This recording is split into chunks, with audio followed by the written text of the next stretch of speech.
ஆக்சுவலா ஸ்னேகா வந்து கொலை பண்ற அளவுக்கு போயிட்டாங்க. ஓகேங்களா? ஆனா சிந்துவை ஏன் உங்களுக்கு பிடிக்கல? சிந்து எப்படி அந்த வீட்டுக்குள்ள கல்யாணம் பண்ணி வந்தா? அவங்க கல்யாணம் பண்ணி எப்படி கல்யாணம் பண்ணி வந்தா? அவங்களே தாலி எப்படி கல்யாணம் பண்ணி வந்தா? திரும்ப திரும்ப பேசுற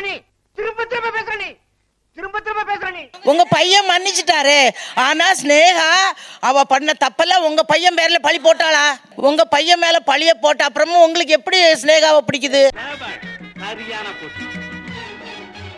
லவ் பண்ண பொண்ணு தான் காதலிச்ச ஒருத்தனுக்காக இவ்வளவு அசிங்கத்தை தேடி கொடுப்பாளா? நரி ஊருக்குள்ள வர்றதே தப்பு, இதுல ஊழட்டுக்கிட்டு வேற வருதா? தேடி கொடுத்துட்டாமா? தேடி கொடுப்பாளா? நீங்க என்ன பண்றீங்க? தேடி கொடுப்பாளா?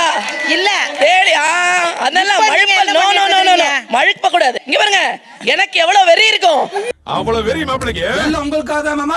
அதையும் மீறி நீ கல்யாணம் பண்ணிட்டு நான் நடுற பையன் தானே பண்ணாரு. இங்க பாருங்க, பையன் தானே பண்ணாரு. அந்த சீரியல் மாதிரி உங்க அடிக்கடி போயிட்டார். அடிக்கடி அவரு. சரி, நீங்க என்ன அடிக்கிற மாதிரி வரீங்க? எங்க அது தவறு. கட்டினாரு. தவறு. உங்க பையன் தவறு. இதுதான் தவறான விஷயம். தவறுன்னு சொல்லியாச்சு. மொத்த பேரும் ஒத்துக்கிட்டீங்க. அதுக்கப்புறம் கேள்வியே நெற்றிக்கண் திறப்பினும் குற்றம் குற்றமே. கிளைமாக்ஸ்ல நம்ம ஜெயிச்சிரோம். Don't worry.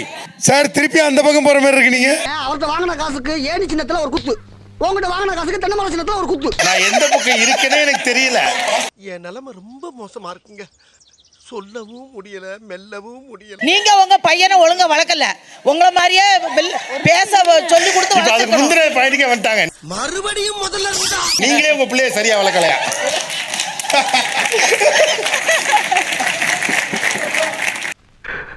ஆத்திரத்தோட தான் போனேன். ஆசீர்வாதம் பண்ணி போட்டு வரேன்.